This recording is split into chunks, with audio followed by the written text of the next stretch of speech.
దేశవ్యాప్తంగా మోడీ గాలి వీస్తోంది. బీజేపీ దాన్ని సునామీ అనుకుంటోంది. మోడీ అనుచరుడు అమిత్ షా భాషలో చెప్పాలంటే అది మోడీ సునామీ. 8 నెలల క్రితం ప్రచారం మొదలుపెట్టిన నమో వారణాసిలో గత నెల 24న నామినేషన్ వేశారు. ఆయన నామినేషన్ కార్యక్రమానికి జనం పోటెత్తారు.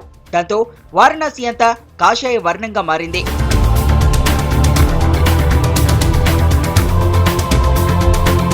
అసలే బీజేపీకి పట్టున్న నియోజకవర్గం కంచుకోట లాంటి ఆ సెగ్మెంట్ లో ఏకంగా బీజేపీ అభ్యర్థి నామినేషన్ వేస్తే అందుకే జనం పోటెత్తారు.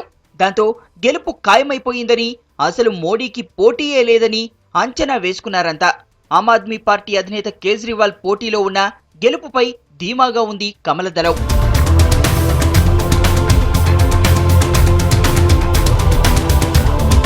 అంతా బాగానే ఉంది. కానీ ఎన్నికలు దగ్గర పడుతున్నా కొద్దీ మోడీని ఓడించేందుకు వ్యతిరేక శక్తులన్నీ ఏకమవుతున్నాయి.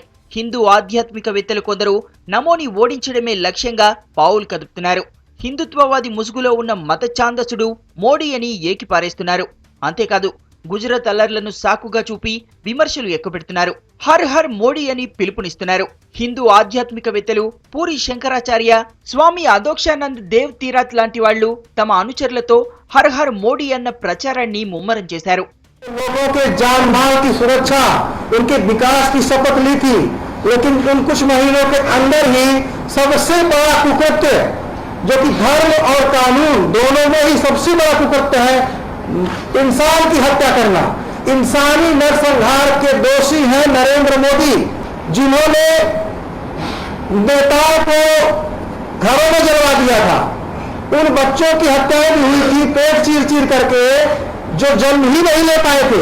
और ये बातें सबने देखी हैं। इससे बड़ा गुनाह और कुछ नहीं हो सकता। इतने बड़े गुनहगार को देश अपने सिर में लाद करके घूम नहीं सकता। ఆధ్యాత్మికవేత్తల నుంచే కాదు రాజకీయ నేతల నుంచి మోడీకి వ్యతిరేకత ఎదురవుతోంది.